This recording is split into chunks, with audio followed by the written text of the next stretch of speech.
morning everyone. So in the last class we have started past tense. Past tense हमने start कर दिया था and we have done simple indefinite, past indefinite और past continuous हमने कर लिया था.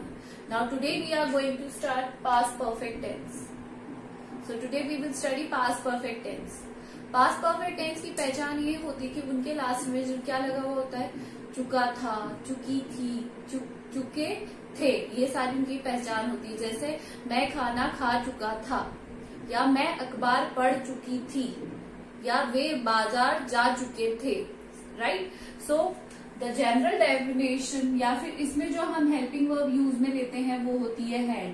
चाहे सिंगुलर हो चाहे प्लूरल हो, चाहे सिंगुलर हो चाहे प्लूरल हो, सबके साथ हम किसका यूज में लेते हैं, हैड का. हैड का ही यूज लेते हैं सिंगुलर और प्लूरल दोनों के साथ. Right. So the rule for the affirmative is, affirmative का रूल बनाएंगे तो क्या हो जाएगा, सब्जेक्ट प्लस हैड. अब हैड के साथ हम हमेशा वर्ब की थर्ड फॉर्म यूज में लेते हैं. कौन सी यूज में लेते हैं, वर्ब की थर्ड फॉर्म. हैड के साथ we will use verbs third form. If I say go, went, gone, तो here in this we will use this third form of the verb. For example, मैं अखबार पढ़ चुका था. अब मैं क्या हो गया, I had read the newspaper. चाहे सिंगुलर हो या प्लूरल हो, सबके साथ हम किसका यूज में लेंगे, हैड का ही यूज में लेंगे. चाहे वेदर इट इज सिंगुलर और इट कैन बी प्लूरल. अगर यहाँ पे शी भी होता तो भी क्या होता, she had read the newspaper. Read की थर्ड फॉर्म आ जाएगी अपने आप. Understood. Now the next is negative. जब भी जैसे मैक, तो नेगेटिव का क्या हो गया, सब्जेक्ट प्लस हैड. हेड के जस्ट बाद हम क्या लगाते हैं, नॉट, क्योंकि नॉट क्या है, नेगेटिव वर्ड, और वर्ब की थर्ड फॉर्म देन ऑब्जेक्ट. ओ भी मैंने शॉर्ट फॉर्म में लिखा है, एसयूबी इज फॉर सब्जेक्ट. मैं अखबार नहीं पढ़ चुका था, तो या वह अखबार नहीं पढ़ चुकी थी, तो she had not read the newspaper. She had not read the newspaper. Now we will talk about interrogative. Interrogative की बात करें तो किस तरीके से बनाएंगे. Interrogative दो तरीके से बनता है. अगर WH वर्ड हो तो WH वर्ड आ जाता है, उसके बाद आती है हेल्पिंग वर्ब, और फिर जो मेन वर्ब होती है वो and the question mark. Now we will start with the helping verb. Helping verb को हम कहाँ ले आते हैं, सब्जेक्ट की जगह प्लस सब्जेक्ट, फिर क्या आ जाएगा हमारी वर्ब की third form, then object and question mark. Because question mark is the identification of interrogative sentence. Right. तो the had she read the newspaper, और क्या आ जाएगा, question mark. Had she read the newspaper और question mark आ जाएगा. और अगर मान लीजिए अगर हम इसको WH वर्ड से बनाएं तो कौन अखबार पढ़ चुकी थी, तो कौन की जगह क्या आ जाएगा, हु के बाद आ जाएगा had. Who had read the news paper. Who had read the news paper, तो हु आ गया. किसके लिए आएगा, कौन आ गया, तो दो तरीके से बन गया. Now interrogative negative. इंटेरोगेटिव में हम क्या करते हैं, हेड प्लस सब्जेक्ट, देन क्या आ जाता है, नॉट प्लस वर्ब की third form, then object and question mark. तो अब यहाँ पे क्या हो जाएगा, had she not read the newspaper. Had she not read the newspaper, तो क्या आ गया, शी के सब्जेक्ट के बाद हमने क्या यूज में लिया, नॉट का यूज लिया ना. अगर हम इसको बनाते हैं तो हु के बाद आ जाएगा helping verb, who had not read the newspaper. तो जो भी इंटेरोगेटिव है it can be made by into two types. दो तरीके से बनता है, या तो हेल्पिंग वर्ब को आगे ले जाने से भी बन सकता है और एक WH वर्ड से भी बन सकता है। It depends on the sentence what it is asking. ये डिपेंड करता है सेंटेंस पे कि उसमें आपसे क्या पूछा जा रहा है। So we have done past perfect tense. You will write these rules and then do the sentences. First write these rules and then write the sentences.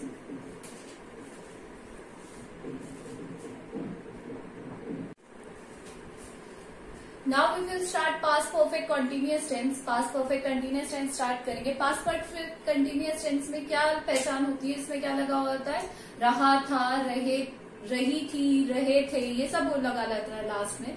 जैसे मैं सुबह से खाना पका रही थी, तो यहाँ पर हमारे पास इट इज एज मतलब ए किसकी जैसे होता है, कंटिन्यूअस की जैसे, बट इसमें हमारे पास क्या होता है, टाइम गिवन होता है।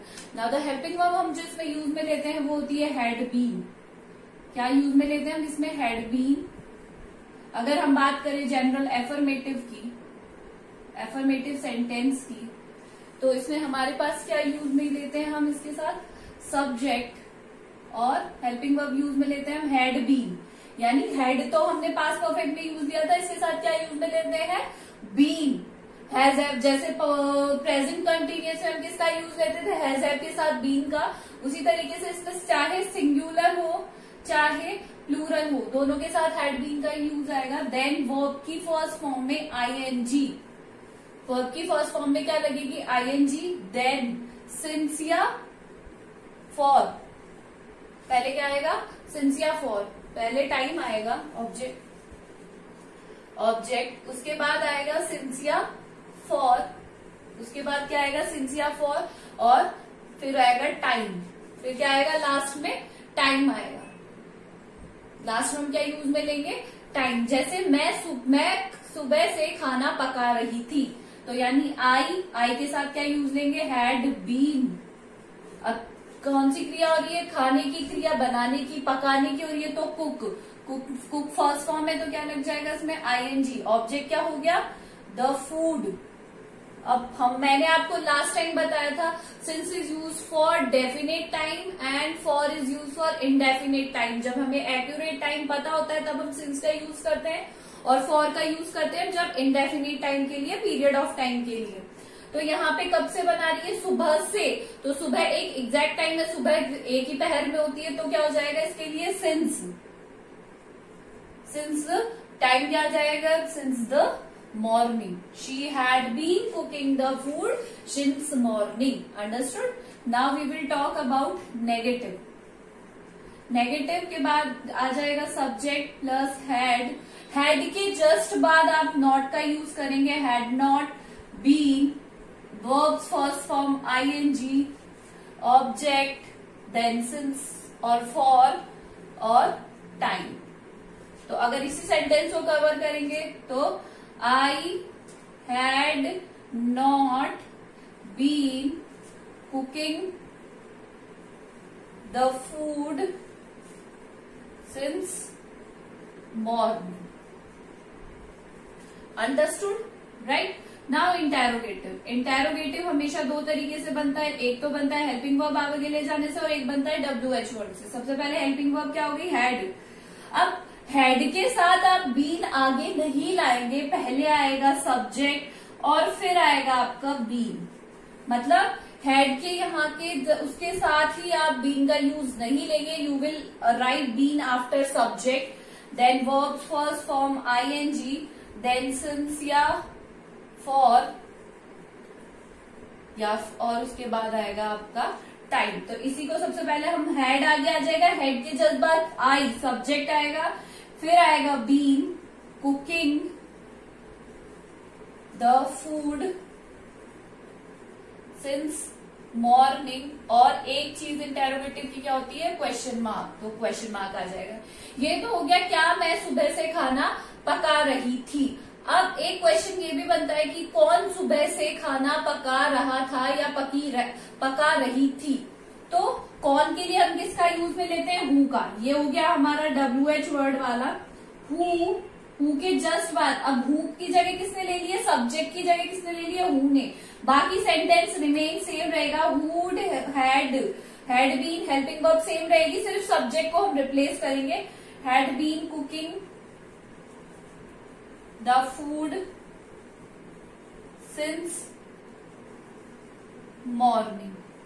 Who had been cooking the food since morning? Now interrogative negative में easy सा है, had plus subject, subject के बाद not been आएगा, then verb की first form ing plus since या for, and then time और question mark. क्या आ जाएगा?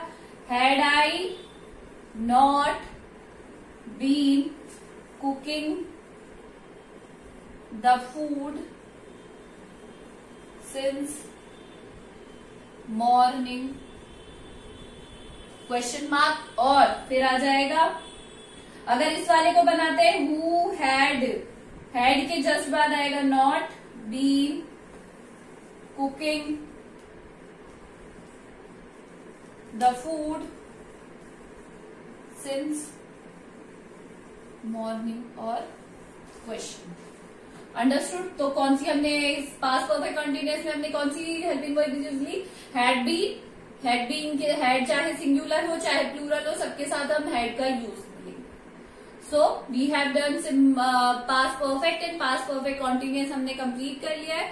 You will write first these rules and then do the exercise, and if you have any problem related to this, you can ask me personally. This is all for today. Thank you.